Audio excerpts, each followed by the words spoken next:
Well, here she is, inexhaustible, talent unlimited, and you all know Carol Burnett.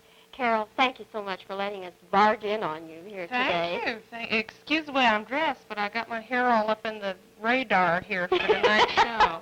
And otherwise, I look awful. I mean, worse than usual if I don't have it all curled. You know, you could have a whole new thing with Telstar there, maybe, do you think? Yeah, the way I prefer it is that Shirley MacLaine type look, you know. But I look more like a boy than usual when I have that, so they're making me let it grow, and which means I have to put it up in these doggone curlers, and I hate it. Well, but you look terrific on the stage there. Thank you. Checking your eyes.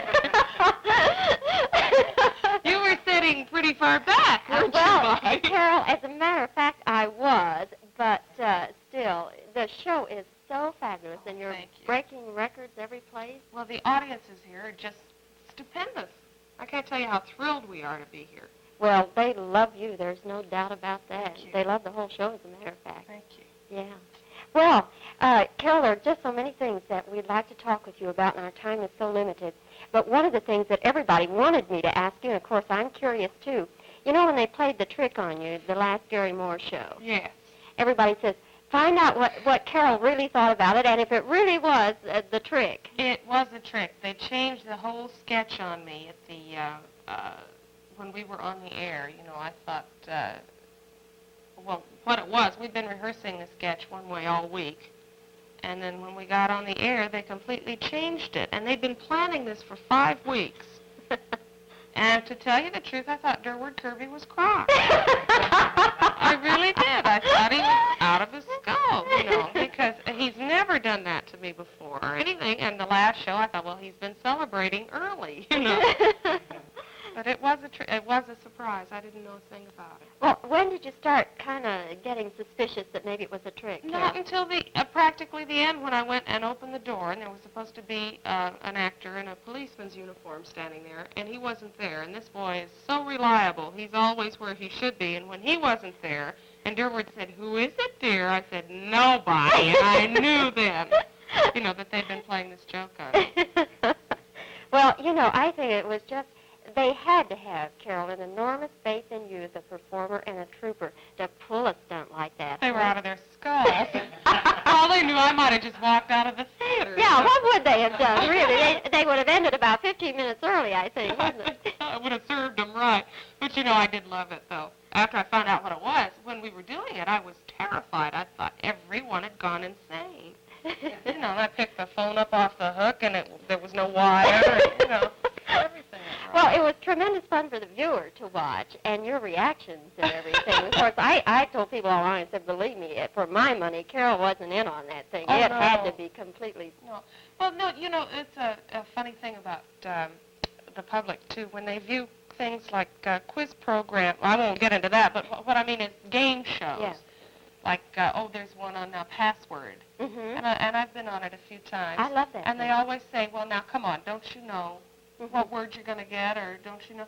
Well, no, because then there's no fun. That's right. I wouldn't be on a show where they tipped me off or wanted me to know something. And then it takes twice as much work to put it over that you don't know what's going on. So it's much more fun not to know. Yeah. You know, so they would never tell me. I didn't know a thing about the sketch, the trick that they played on me. Because it would have spoiled it if I had known. Well, it was just great. Carol, I know that you get a tremendous amount of fan mail, and I'd like to ask you, I know that most of it must say, gee, you're great, and we love to watch you, and you're so funny and everything, but do you ever get any of objections, people objecting to certain things that you do? Yes, I do. I mean, you know, you can't please everybody. How well we know. That's what makes horse racing. I will get a letter that will say, golly, we love the way you jump up and down and yell and make funny faces. And in the same batch of mail, I'll get a letter saying, my Lord, we just can't stand the way you jump up and down and yell and make those awful-looking faces, you know. And there's one lady I got a letter from after the Carnegie Hall show who just absolutely hates me. And she said, well, she didn't write it to me. She wrote it to the sponsor.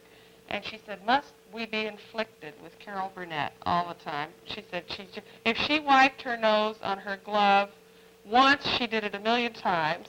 and she can't stand me. So, well, I do. I have a terrible habit of doing this when I get nervous. You know, my nose itches, and I do this all the time, you know. And this woman can't stand it. I can't stand it. I'm trying to break myself up. So I took her letter, and I wrote her back, you know, and I said, well, I absolutely agree with you, and I'm trying to break the habit, and I hope someday I'll win you over to my side, but if not, God bless and Godspeed, and gee, I'm sorry you don't like me, you know. But you can't please everybody. The only thing you can do is try to do your best and have fun in your own work. That's kind of my theory, too. And, Carol, you know, I think that's one of the things people have said about you, that you're un-showbiz. And in other words, I think what they're trying to say is that you're just a real regular person. Yeah. That's very nice. No, but, Carol, what I'm trying to say is that you are the hottest thing in show business, and yet you wear your success so well. Oh, thank you, Bob. And is there, how do you do it? How do you keep from, you know, getting a little bit, well, big-headed? Let's just go ahead and say it. I got to get a little serious here, which I usually hate to do in public. I have a theory. Anyone in show business is in it only because they want to be. You pick up any newspaper, and there are no want ads for actors because the place is overrun with people who want to be in show business. That's A. B, if you are lucky enough to be an individual who has chosen this profession and who can earn his way in it, you should be so grateful because this is what you want. As I say, nobody is saying, I want you to be an actress, and they're picking you off the street and demanding you, you know. So obviously it's something that you want, and if you're lucky enough to get it and to earn a living in it, then why get that way about it? You should be just grateful. You know, that's the only. That's why I get peeved with performers who look down at interviews, look down at autograph seekers. If somebody wants your chicken scratch, the least you can do is give it to them. You know, what good? It's worth 2 cents, if that. You know, that's the way I look at it. Well, that's beautifully said, Carol. Not really. No, it really is. Carol, is there any chance that you might tour this show abroad? No, I don't think they'd know what I was overseas. They'd wonder, I think. Maybe England, where I sort of speak their language, but I don't think any other country. They wouldn't know what. They'd run me out of town. Oh, Carol, I don't think so. You're infectious. You know, the crew's been giving me a real bad time coming over here, Carol. You know, I have this laugh that gives them an awful problem, the audio man. And they said, gee whiz, Rob, you and Carol Burnett together said that if the equipment makes it through this, you know. We haven't busted any needles yet. I think we've been very ladylike. Except that he just looked at me and said, you want a bet? No, you mentioned ladylike, but Carol, really, with all your nuttiness, you always do remain a lady. No, I'm serious. I'm serious. Oh, thank you. You know, even when you did that nutty thing, the girl in the locker room with the helmet and everything, and still there was a ladylike quality to the comedy of that. Goodness. Well, I've never been accused of that. Thank you so much. No, but it doesn't take long, really, I think, to size that up in you. Thank you very much. So what are the plans from here now?